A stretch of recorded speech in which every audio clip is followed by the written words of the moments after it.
Hello everyone, एक नए video में आप सबका स्वागत है।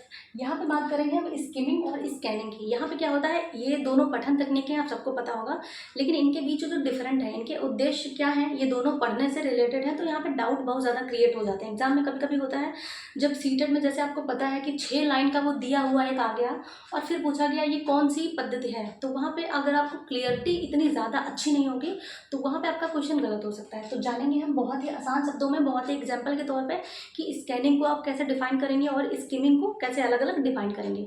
इनके उद्देश्य सेम है कि पठन तकनीकें दोनों हैं, स्पीड से पढ़ी जाती हैं दोनों। तो यहाँ पे हम जानेंगे कि पहले तो हम समझते हैं स्किमिंग क्या है, स्कैनिंग क्या है। तो सबसे पहले हम आपको एक एग्जांपल दे रहे हैं। जैसे कि आप सब न्यूज़पेपर पढ़ते होंगे। अब न्यूज़पेपर में जैसे मुझे क्या है, क्रिकेट का देखना है। मुझे अभी जो परसों क्रिकेट हुआ था उसकी बात करते हैं। तो आपको देखना है मॉर्निंग में कि जो है भारत और इंग्लैंड का कैसा मैच रहा। तो अब पूरा न्यूज़पेपर आपको नहीं पढ़ना है। वहाँ पे आप क्या करेंगे, जो आपका मोटिव है बना के चल रहे हैं, आपको मेन जो तथ्य होंगे, मेन जो जानकारी होंगी, आप वहाँ जाके देखेंगे जाके। तो आपको क्या करना है, न्यूज़ वाले पेपर पे गए, आपको पता है कि आगे चल के न्यूज़ मिलेगा, वहाँ पे आप गए, आपने देखा कि न्यूजीलैंड को जो है भारत ने इतने विकेट से हराया, इतने जो है रन से हरा दिया। बस आपका काम खत्म, आपको वही चीज़ देखनी थी। तो ये हो गया आपका स्कैनिंग, जहाँ पे आप सब कुछ पढ़े बिना ही विशिष्ट तथ्य या जानकारी को देखते हैं या वहाँ पे अपनी जानकारी निकाल लेते हैं जो आपको चाहिए होता है। तो स्कैनिंग में क्या होता है, सब कुछ आपको नहीं पढ़ना है, सब कुछ पढ़े बिना ही, कोई ज़रूरी नहीं आपको सब कुछ पढ़ना है।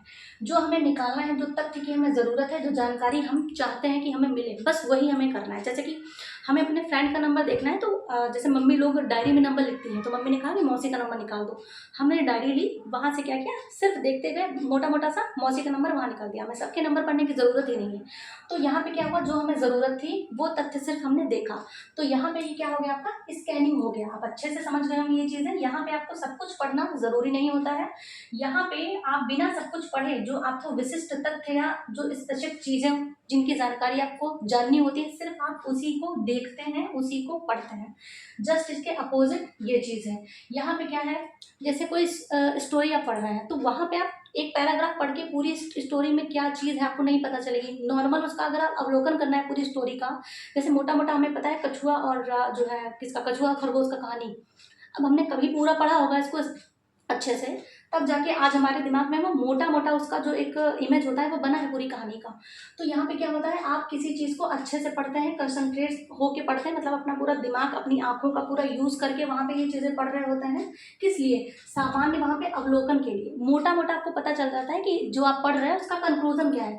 यहाँ पे आपका आलस नहीं चलेगा। यहाँ पे आपको ये नहीं है कि कुछ छोड़ना है, यहाँ पर आपको पूरा पढ़ना है, स्पीडली पढ़ना है, बहुत ही अपने ध्यान को केंद्रित करके पढ़ना है।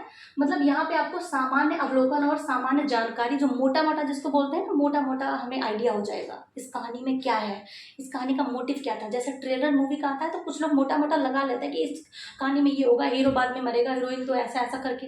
तो ये चीज़ें आपकी किस में आएंगी, स्किमिंग में। तो ये दोनों स्पीड रीडिंग तकनीकें हैं। इसमें डिफरेंट ये है कि आपको सब कुछ नहीं पढ़ना है, जो ज़रूरत है वही पढ़ना है। इसमें क्या है, आपको चीज़ें पूरी पढ़नी है, बहुत ही ज़्यादा अपने आंखों का यूज़, दिमाग का यूज़ प्रॉपर करके पढ़ना है। नहीं तो फिर आपके दिमाग में वो स्टोरी का जो एक होता है ना, अवलोकन, आप अच्छे से नहीं कर पाएंगे। यहाँ पे आपको सारी चीज़ें पढ़नी है, यहाँ पे सारी चीज़ें नहीं पढ़नी है। बस आपका क्वेश्चन अब नहीं छूट सकता है यहाँ से। इतने अच्छे से समझने के बाद आपका क्वेश्चन यहाँ से नहीं छूट सकता है। तो कैसा लगा ये वीडियो ज़रूर बताइएगा। जो चीज़ें और आपकी छोटी छोटी जो शब्दांश होते हैं नॉर्मली नहीं समझ में आते, मुझे भी जब मैंने पहली बार दिया था तो काफ़ी डिफिकल्टीज़ का जो है सामना करना पड़ा था। तो आपको जो भी चीज़ें नहीं समझ में आ रही हैं, मैं उनको बहुत ही उदाहरण के तौर पे चीज़ों को, आपकी जो प्रॉब्लम है उसको शॉर्ट करने की कोशिश करूँगी। तो कमेंट सेक्शन में ज़रूर बताइएगा ये वीडियो आपके लिए कैसा लगा। मिलता है नेक्स्ट वीडियो में। Thanks for watching.